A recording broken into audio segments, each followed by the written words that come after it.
again, I do think it was a strong campaign, but the one criticism I would have of it, I think they went too far on trying to connect with the young voters, and I think that I think that was an issue. Do you think so?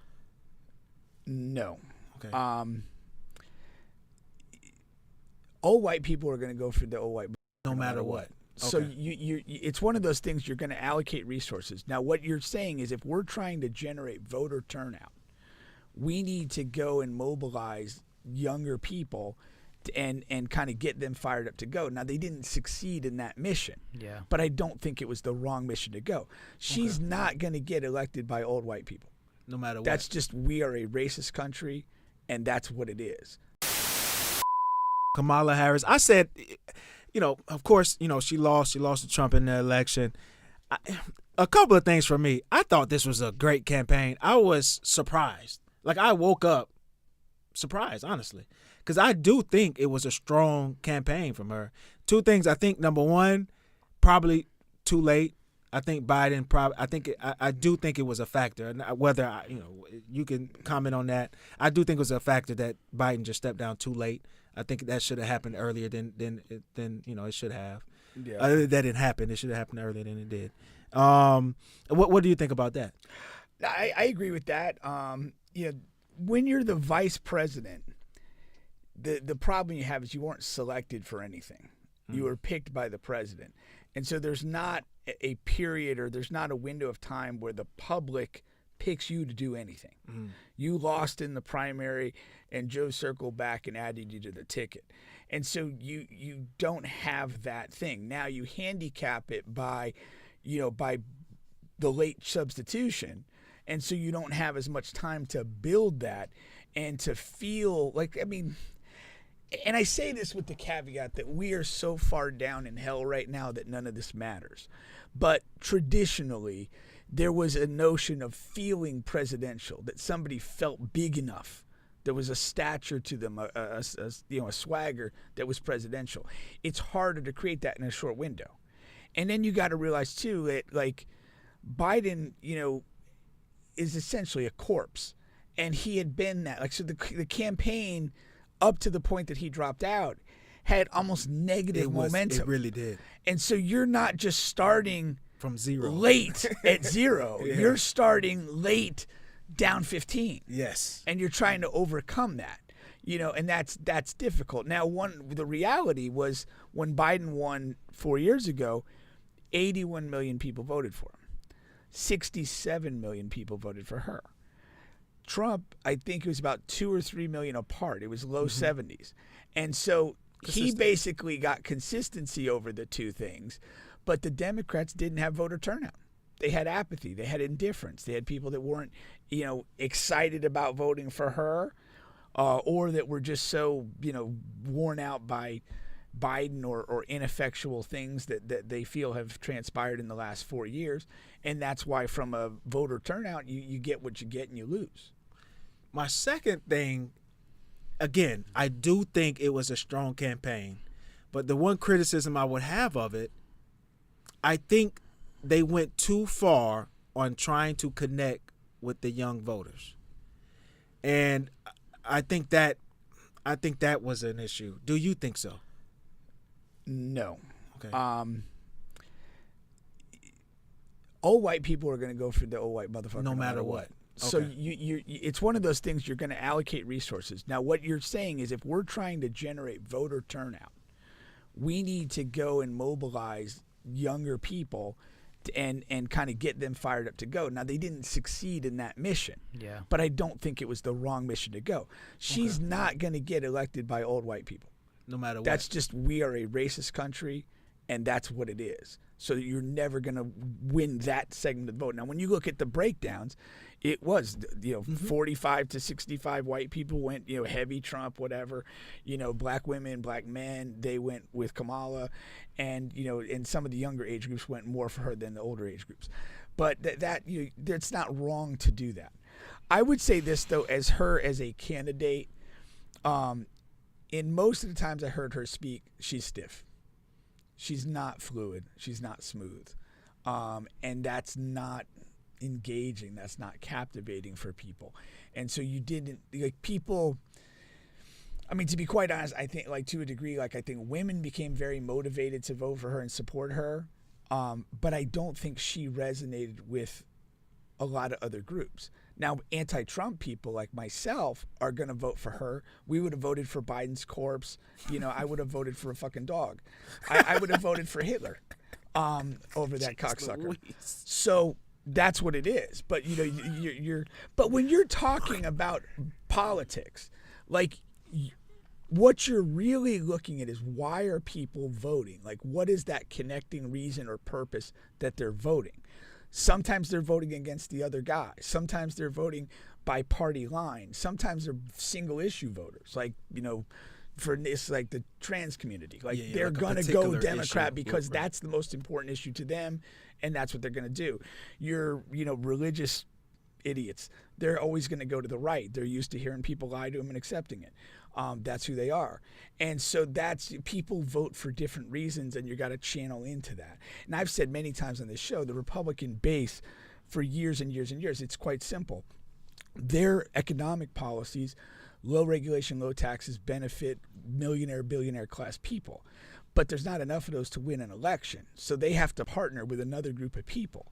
And what they've done is they've consistently chosen ignorant white people and preach fear of black people, fear of minorities, fear of your job getting taken, fear of whatever. I mean, these are the scaredest people to walk the fucking earth. You know, and that's their base. And so that's why they have practiced, you know, for 40 years, the politics of fear. That's what they do. That's why I don't, you know, as a party, I will never accept them. And that's, you know, but that's what they do. That's their game plan. And it works because we have a lot of ignorant white people. That's a fucking take. You know what? I do want to chime in on something. My manager's probably going to freak the fuck out. Don't do it. But you brought up a good point about, like, attacking the young vote. And I will say that I think the issue is we had no idea about her because of what you said about, like, the vice president thing. We didn't fucking know anything about her for his whole presidency, literally. Not a thing. That you never heard her speak. You don't know what the fuck she was doing the whole time. And I'm not bashing her role by any means. I'm just saying we don't know. No, the vice presidential role is a really odd role, no matter who's in it. It's because, again, you become part of that ticket. Yeah, you become attached to the ticket, which is led by the lead person, and then you're just kind of the follow-along person. Right. And then if you win and you're the actual vice president, like, your appearances are relatively minimal. So what I would say is, like, remember she lost the primary, and what did we take from that? That was her and was whatever the other lady's name, just going at it, just yapping. Yeah. Remember that? And Yeah. And that's what people remembered of her. Right. And then what happens was, what I noticed, and she was trying to reach the young people vote, and she was reaching out to these streamers like Kai Cenat and these kids. And they were on their live saying, we don't want nothing to do with politics. Please stop contacting us. That hurts. You That look hurts. like you're forcing it. Exactly, bro. And when Very she was bad. on stuff, like, she's not, like, she could not go on a show like a Kai Cenat and like just roll with It's it. not going to reflect. It's But just that not was a her. part of my point. Yeah, Right, and no, I agree Like the with you. force. and Yeah, I do yeah, think it felt that's forced. It I always do felt think forced. that's a massive thing why she failed, and I think that I don't mean, I'm not a political dude by any means. I think the mixture of not knowing who she was, and then when she was apparent, it seemed like, this is it. Do not, whatever you do, Kamala, do not go out of this, please. This is the box. This is what we have sat for you. You can't be that way. Like, Right. I mean, and that was the beauty of Obama. He could mix it He up could at connect so with anybody, many levels. anyone. You know, and even you go back to, you know, and I do think he's essentially an idiot, but George W. Like, he had that kind of, like, goofy side to him that was a little self-effacing. You feel like he's a human. Like, he's That's been it. through some That's things. it. Kamala felt very, I don't want to say this because I'm white, but she felt very privileged in a sense. You know what I mean? I mean, privilege. I kind of felt just stiff. Might be the bad word, but you know. No. I felt that she was not the type of person you could just drop in a situation. She's gonna figure it out. You know, like I mean, I still remember like back in the day because like, you know, presidents I kind of remember, it's aging me, but like Ronald Reagan. He was like a former actor, you know, in actual movies. He had, even though he was kind of like physically had like as an older dude and kind of stiff, he had a quick wit about him. You know, he got shot, and then like he had like he made a joke about getting shot like later. It's like a loud noise somewhere, and he made a quick spontaneous joke about it. That stuff in traditional old school politics was important.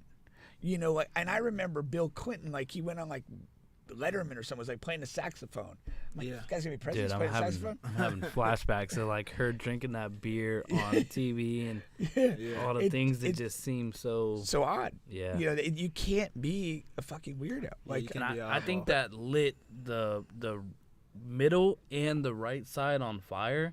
Yeah, and that was the deciding factor. Personally, that's what I think. Now, do you think they can roll her out next time? No. You can't, like, can they take that chance? Not at all. No. I think it's cooked. You're done. I'm going to be honest with you. I'm not even sure who they're going to roll out at this point. You said there was another guy that was very interesting, right? Did I? I think. I can't remember. I forgot the name. But I kind of like Cory Booker to a degree. I think that's the guy. He played football at Stanford. He also like he started his like political career in like New Jersey, like in the trenches. Yeah. Like there's a documentary and he's like running for some New Jersey level position, and he's like literally, this is like a Stanford educated football player. Like I think his parents are like, you know, like have some, you know, some history behind them, and he's like campaigning against a guy in New Jersey that looks like a fucking pimp. And like you're just in the trenches like fighting, like he's been everywhere, you know. And now he's been a senator for a while, and I like him. He's engaging, he's solid. He's not like, he doesn't blow me away, but the way that you do this, and you go back to like Obama gave like a keynote speech at one of the earlier conventions before he was a candidate, and it put him on the map. And you're like, this is a guy, and he was eloquent and smooth and all that stuff, and it's like that's how you build it. But we're in a different time, and that's what people miss.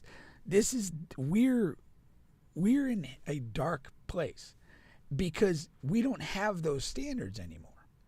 Like you have a guy that does not have those standards. And he's just the basest, filthiest motherfucker on the planet. And he has sycophant followers that ignore all that and vote for him anyway. And that's what we have. And you had 70 million people do that. And they're quiet. Like they're for loud, the most they're part. Loud and they're quiet. They're loud and they're quiet. The loud ones are the loud ones, but they're not whatever 80 million of loud ones. No. There's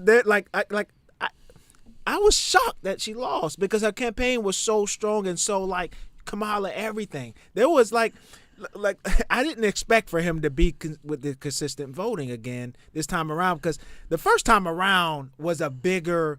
It was a more larger than life type of campaign for Trump. Like it was more. You've seen it more. It was more in your face. If you're an idiot. No, I'm just talking about. But that's the fundamental thing, and that's why I don't respect anybody who's voted for him. Yeah. Because you take a guy that is literally like just a lying sack of shit, and he's done a lot of shitty things, and you just vote for him anyway. Like, you just choose to ignore whatever you need to ignore. And then what do we do to vote for him? What do we do about these debates? Because he didn't perform well in these debates. But that's a shit show. He changed the politics forever because there's no standard. You're not looking for a presidential type of person, a person of high character, good education, success, destiny, any of that. You just have this ancient, angry, foolish white guy who talks like a 5-year-old, and all these white people rally around him because he dog whistles to him. The Make America Great Again. make this shit white as we could be. That's the message. That's what that is. That is like a dog whistle. It's 100%. That's all he does. Yeah. And you listen to the people that vote for him. They don't talk in sentences. They talk in like Fox talking points and buzzwords. Immigration. That's all they say. There's no nuance to it. Like, no matter who's the president, we have immigration laws. It's not like we don't have any laws until this fucker comes along. Yeah, no, it's true. But they will just simplify it in this childish, rudimentary way. He is like, from a psychological standpoint, if you read Malcolm Gladwell, he's like the Blue's Clues guy. He speaks at a low intellectual level that dog whistles to ignorant, uneducated white people. And they lap it up. They love it.